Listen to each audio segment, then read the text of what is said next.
Guys, it was amazing. Dude, what are you talking about? This show sucks. Disney ruined my life again. No, you just don't understand cinema. Let me explain to you how great this is. Guys, welcome back to Star Wars Timeline. My name is Ben, and expect nothing but honest review of the very first episode of the Book of Boba Fett. I just saw it this night with my boys. We had a fun time watching it and discussing it briefly, and here is my full opinion on the first episode. I will discuss the positives, the negatives, and I will most definitely talk about the story, the plot elements, the characters. If you don't want any spoilers, be warned now. Turn away from this video, go guys catch it, and then maybe you could come back and throw a quick comment in the video section below so you and I could discuss and have a little exchange about the show. This is what it's all about, just to give you my honest 2 cents on it. Before we get started, let's ask a quick question. Just who is Boba Fett? Yeah, I grew up originally with the Star Wars original trilogy in the 80s as a kid. My dad brought them on VHS tapes, and I never once asked who Boba Fett is. If you remember the unaltered original versions of the films before we got the special edition releases in 1997, he doesn't even have any dialogue lines to remember. Like, they were added much later. He's just a cool prop standing in the background, and I guess he falls into the Sarlacc pit. Now, later on, obviously, in the 90s, we got the Star Wars prequels, and we get quite a bit more. We have, first of all, Temuera Morrison portraying the father of notorious bounty hunter Jango Fett, right? And we even see young Boba in the Attack of the Clones and the Revenge of the Sith. So that was pretty interesting. Now, as far as that trilogy is concerned as well, not much to speak about. We know more about Jango Fett than his son. The only thing that is crucial, I guess, in those episodes is that he's an unaltered clone, and for some reason, Jango Fett wanted a son. So they build some sort of relationship, but they don't delve much into it, other than, obviously, the very tragic moment where Mace Windu chops that head off. I personally feel that Boba Fett as a character really emerges in the Clone Wars show. George Lucas, Dave Filoni, and the team, they really brought him back, humanized him, and gave him a lot of character and motivations.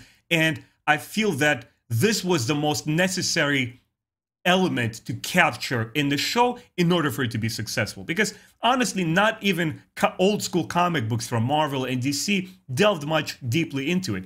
I think that the first artist that really put Boba Fett on the map was Cam Kennedy. And it was because of his awesome art.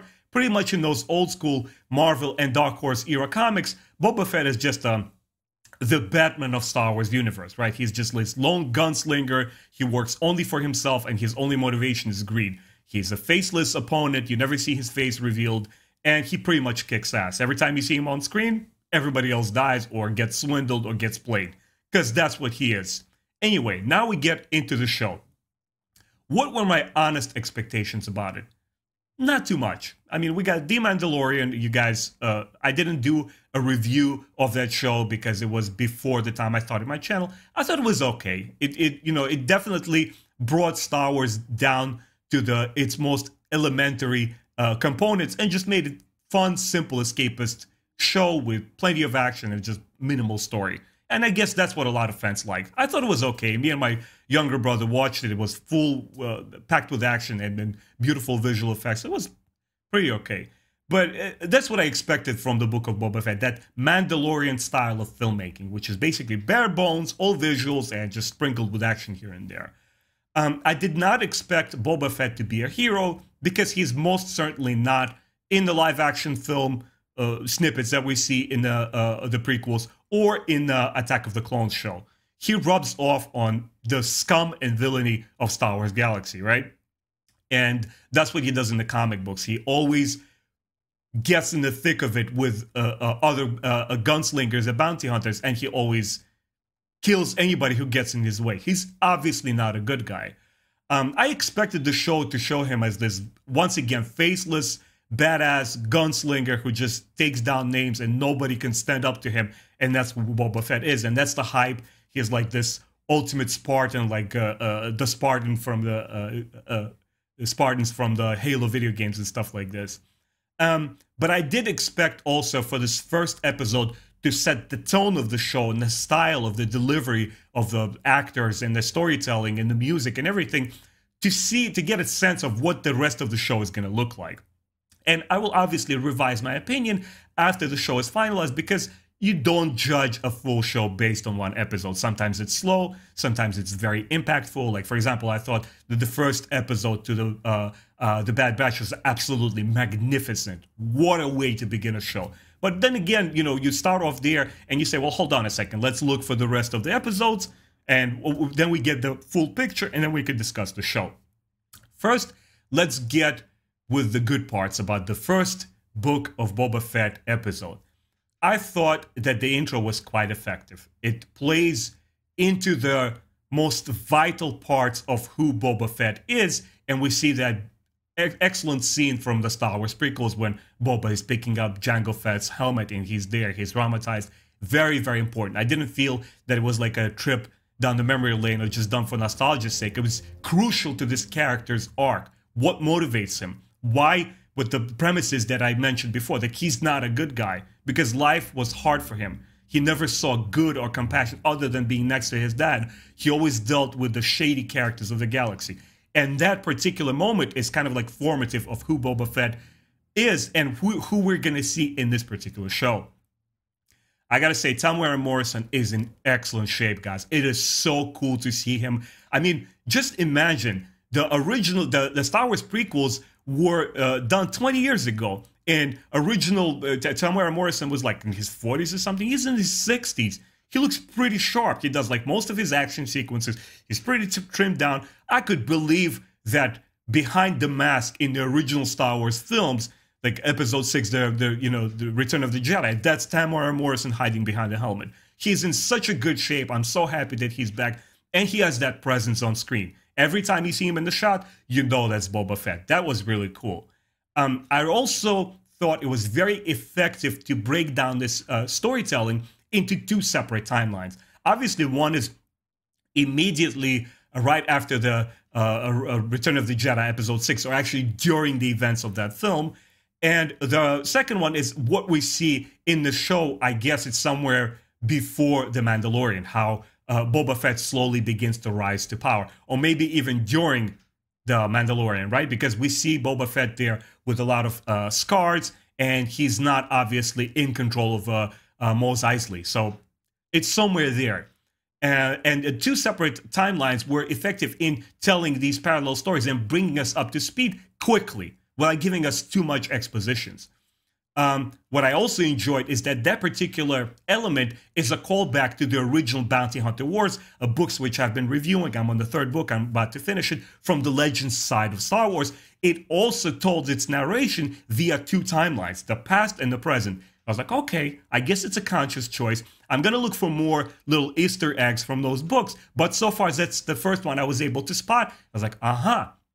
Not only it's an effective plot device, but it also harkens back to something that has been done before narratively, which are the older books. Boba Fett himself comes off as this unexpected, unfamiliar character. He's very rugged. He is forced to work with others, right? With Fennec Shand, with two Gamorreans that are by his side, his two new henchmen. He gets beaten down by like Tusken Raiders and other fighters, those parkour jumping guys in the Mos Eisley. That was interesting. That's unexpected, because what do you expect him to be? Like, he's an older guy, obviously. He's this rugged warrior. He just clawed his way out of the Sarlacc pit. Of course, he's going to get his ass handed to him. That's cool. That's believable. That's in character. I thought it was a smart choice to do. Honestly, if Boba Fett was just single-handedly drop everybody in this episode, I would have been like, here's the expected familiar Boba Fett, the Batman. That's what I call him. He's the Batman of this Star Wars franchise, where he has the strategy over strategy over strategy. He can outsmart this guy. He has all the resources to kill off this dude. Like, it's boring. Not in the show. Boba Fett is more interesting. He's more humanized. You know, his batteries don't last forever.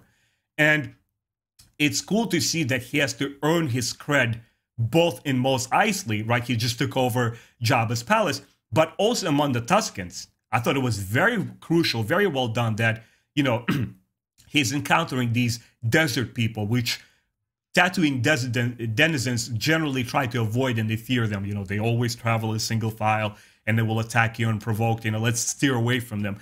He has to earn his patches among them, and he also gets his ass beat down to what looked like a female Tusken Raider, because her frame was much like smaller and stuff like this. But obviously she was skilled with the stick, and you know, the little sequence there was pretty exciting. Speaking of the Tuskens, I really loved how they distinguished this particular tribe. It looks very different. It starts to build the world of Tatooine much bigger and show us that there's culture there, that they're not just these mindless aliens who will like pick shots at your pod when you're racing, like Anakin did in the prequels, or just try to attack, you know, a young Luke Skywalker and just kill him and grab his possessions. There's something more going on there. It's obviously now clear to us that there are several different tribes, and they may have different traditions or cultures, or even objectives. Maybe not all of them are hostile and want to seek confrontations with the locals. So the world building, the Tuskens were really cool. And I have to say, guys, as a huge fan of John Carter of Mars novels, both Dune movie and the books of Star Wars obviously borrow from Edgar Rice Burroughs' The Martial Chronicles. So the John Carter of Mars books, it's considered one of the most first and definitive swashbuckling sci-fi epics ever written. It was written way before, I think, even the Conan the Barbarian story. So it's a very old book, guys. Check it out. The first book, actually, you could trace all the elements, and you will see them in Star Wars, like a desert planet, four-armed alien, which we see in this episode, and the loyal dog called Woola, which John Carter befriends on Mars. That's what we see here. It's 100%, you could tell the writers of the script for this episode, they're kind of like calling back to the material that came before that inspired both Star Wars and Dune and these great science fiction epics. John Carter of Mars. We see Boba Fett's character do the same thing. He encounters this four-armed, huge alien creature, which is obviously calling back to the Green Martians. And this little pet creature, which I thought in the beginning he was going to kill it, but he actually just like chokeholds it for a moment, and then he kind of like pets it a little bit. He doesn't want to kill it. So he befriends it in a way, and it's very weird and ugly-looking creature, just like Woola. But she has so much spirit and character, and she becomes such a loyal friend to John Carter. I wonder what they're going to do with this particular alien dog in Book of Boba Fett. We'll see how that's going to turn out. Once again, they knocked the visuals out of the park. I mean, this show looks like it was filmed in 1977. From old school fade effects to the grainy film when Boba Fett is like unconscious and he's dreaming, and we see the little fade out, and it's such a grainy film there on purpose. Magnificently looking show in terms of like cinematography and camera work.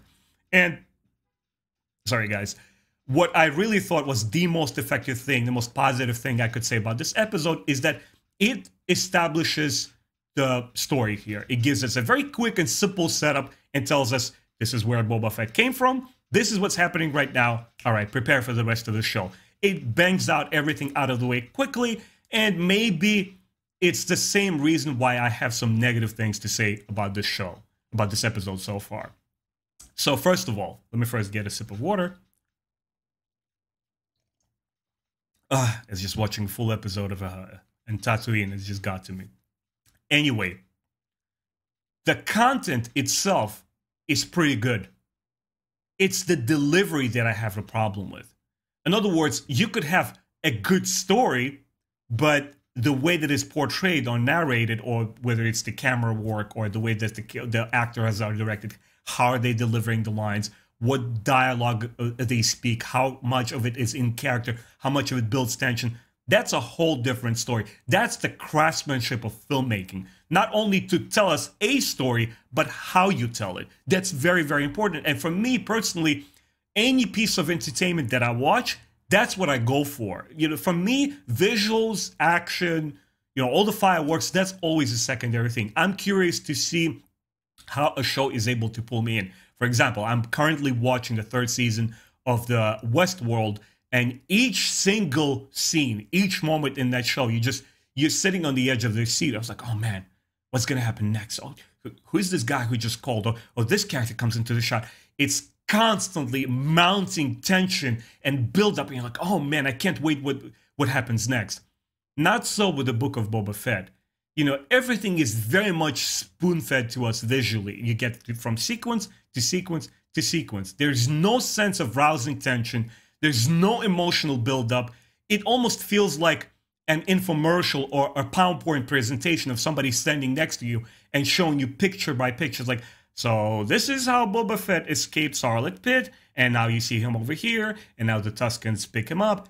You get the point? That's what I'm trying to say. The delivery is so like a zero. If I were like attached to a pulse machine, like my heart rate would be like, boom. Nothing. It's just, we are just being told a story via cinematics, and that's all it is. It almost feels like best parts of a video game cutscene spliced together into one thing, and something crucial is missing in this first episode. Action itself wasn't bad, wasn't great. It's nothing that we haven't seen before. Honestly, it was just very forgettable for me. Boba Fett and Fennec Shand get surrounded by these space ninjas, I guess. I thought of Mortal Kombat for some reason. Rain, remember the red ninja? He jumps down. These are parkour jumping ninjas. I guess they're cool. The shields are kind of fine. You know, they get surrounded. I did like the fact that the Gamorreans came to the rescue. They weren't just thrown under the bus in this episode. It's like at one point, Boba Fett is literally on the ground and these guys run down. So it's like, no, we got to protect our new boss. I guess that was a cool element, but it has nothing to do with the action itself. It's the fact how those Gamorreans were exploited in the scene was, to me, effective. The music itself also was unremarkable, forgettable, aside from the fact that main tune that plays that we heard in the commercials, in the trailers, that's kind of sort of memorable. The rest of it is just like, if the Mandalorian show had a very distinct original sound that's unmistakably belonging to that particular show, and you're like, oh man, that's exciting. The instruments are different, the arrangements are different. Here, and I didn't care for that rearrangement of the original tune that we first heard in the Mos Eisley Cantina in episode 4. I didn't care for it. That felt like nostalgic trip down the memory lane. Like, whatever, I don't care about it. Anyway, remember how sometimes the saying goes, you know, don't judge the book by its cover? Well, I don't completely agree. When it comes to a pilot episode to a show, that's your sales pitch. The first episode has to knock it out of the park, guys. This is what I called on the Bad Batch. The first episode was so strong that I felt like it held a lot of audience down through the show, even for a lot of fans who felt that some episodes were filler, which is, you know, it's arguable, but a lot of fans, but like, they didn't like certain episodes or even certain characters. That I know there's a lot of people who are not fans of Omega and stuff like that, which is fine. But I bet you that first very strong, action-packed and emotional, intense episode held people down. They were like, well, okay, I'm still willing to give the show a chance. Maybe I didn't like episode 4, but I will like episode 11 and so forth. Here, it's very, I don't know, it's just anticlimactic. It's, okay, I understand that it's a setup, but I just felt like it didn't deliver all the fireworks, all the excitement, the legacy of Boba Fett, which it's some statement I would question. He doesn't have a legacy. He's not a character until the Clone Wars TV show comes out. Anyway, I guess it's piqued enough of my excitement to keep watching the show and doing reviews for you guys. Let me know what you think of it. I am not going to give this episode a score at this point. I don't think I'm going to go this way. I'll just basically watch the entire show, and at the end of it, I'll put together a video giving you my detailed thoughts overall, how they've accomplished it. I would say overall, regardless how I personally feel, my biases aside, there are more positive things about this episode than there are negatives. And I understand that I'm very nitpicky and very particular about what I like, but that's just me. I would love to hear what you guys think about this episode. Drop a comment below. Let me know which sequences or scenes you enjoyed more, where you feel that I was wrong and I didn't have an accurate read on this episode. I would love to hear from you, any words you might say. I love engaging fans and exchanging ideas and say like, oh, why did you think this way? Why did you think I was wrong? Explain to me, please. You know, this is fun. This is what Star Wars fandom should be all about, not that little exposition I had in the beginning of this episode. Like, you suck, man. You don't know Star Wars. Like, what are you talking about? It's amazing. If you're not excited, you're not a Star Wars fan. Okay, let's put that aside. Let's be adults here and just have a fun and interesting discussion. Anyway, guys, I hope you have a wonderful New Year's. We're going to have the next episode coming out on January 5th, and I will make a review as soon as that episode drops. Thanks for watching, and I'll see you guys next time.